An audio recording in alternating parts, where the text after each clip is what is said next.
Dayton David wants to talk about Savannah, where he was, you know, during the White Death. I don't know why he wants to talk about Savannah, so I'll let him bring up. What was your take on Savannah? Why did you like it? Well, there are some very interesting things about Savannah. The main part of it, it's one of the largest historic districts, I think, in the country.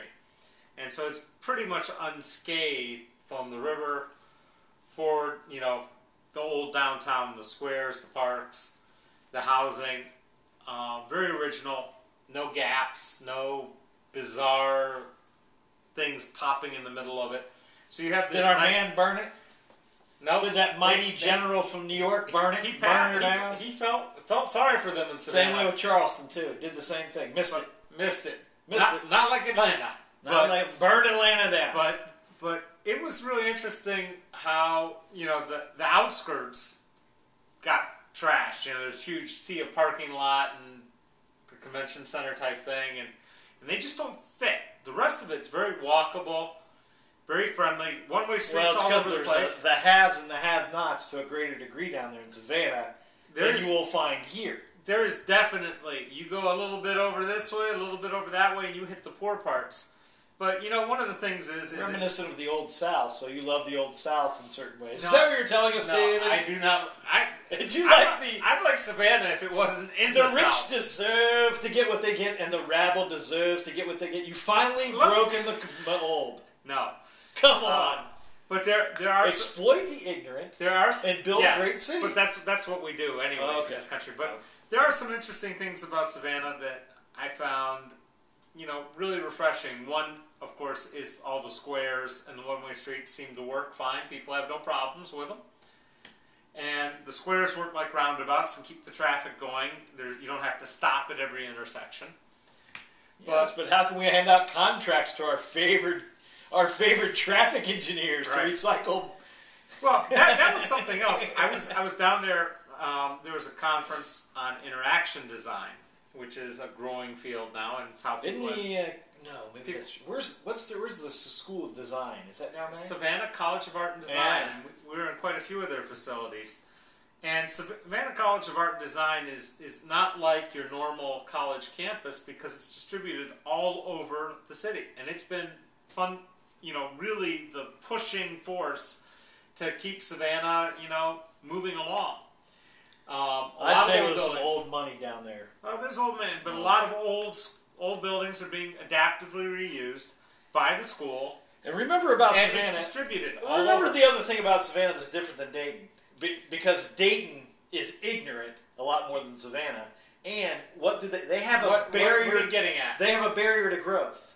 They have several barriers to growth. The barrier to growth, half the land can't be developed because you're up against what? The Atlantic Ocean. Correct. And two, other people want green space. So they want green space and they get the ocean. Therefore, it takes a little more to... And then they're also... It takes a little more effort to be stupid down there. Yeah. Where here we have unlimited ability. That's unlimited ability to be stupid. Right. But no barrier to growth. Apparently, if you go, you know, too far in, it starts getting kind of tropical, marshy, kind of rough overgrowth. And so people don't like being in that area either. They need the wind. They need the wind to blow off the Atlantic to make it palatable to live there. Yeah. So the city's rather compact. It's very walkable. They have lots of green spaces. They have some benefactors in town that have done amazing things. Right. And you can, I mean, old mansions have become hotels, and they have restaurants in old houses, and it's just very, very different about the way they approach using old buildings.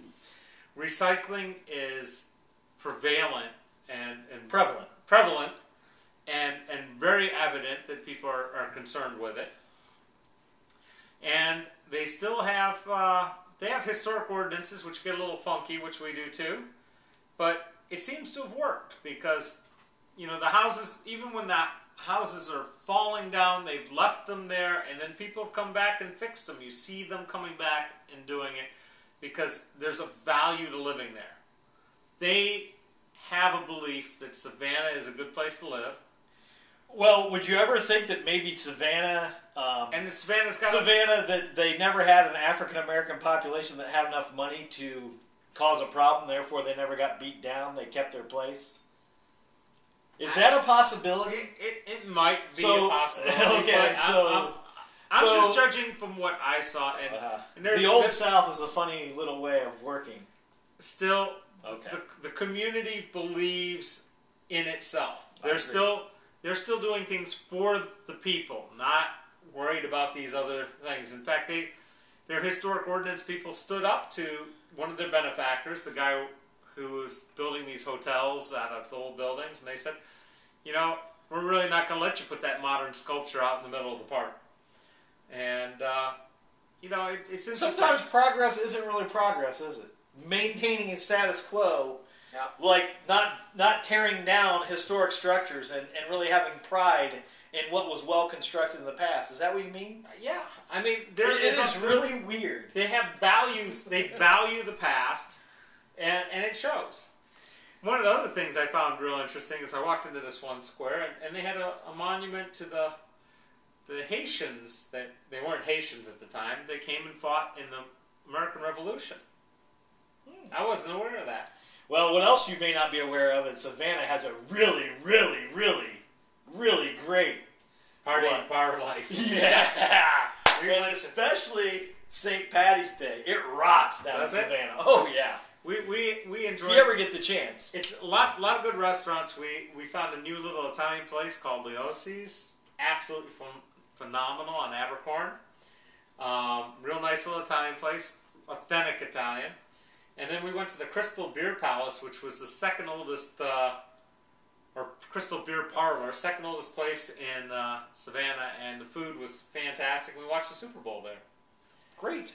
But, you know, the bit of pride in what was built really seems to... We're never going to do it because we're too ignorant. Possibly. Trust me. It's sad. Nan Whaley would be lost at what to do down there because... Well, she'd be a hell of a lot thinner. she wouldn't be able to tear people down. Anyways. Was that mean? Yes, Greg, that was mean. Well, we're going to prevent her from getting diabetes. All right. We care about her. Say goodbye, Greg. Good night.